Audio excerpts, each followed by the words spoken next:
এদিকটায় বেলপুরির ভিতরের পোরটা বানানো হচ্ছে। এখানে বুটের ডাল, কাঁচামরিচ, ধনেপাতা, শসা আছে। আর এদিকটা আছে বেলপুরি। দেখেন আমরা কত অ্যাডভান্স আগে থেকে বানিয়ে একদম ডেক ভরে রেখে দিয়েছি। এদিকটায় আবার সস দিচ্ছে, আর এদিকটায় আমি টক বানাচ্ছি।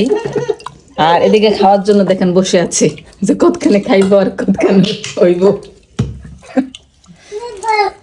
তো আমাদের বেলপুরি কিন্তু তৈরি হয়ে গিয়েছে। বেলপুরির উপরে যে পোরটা সেটা দিয়ে টক দিয়ে এই তো সুন্দর করে সাজিয়ে নিয়ে যাচ্ছি। মজা লাগবে। মাসনুন, তুমি কি অনুভূতি করছো খেয়ে?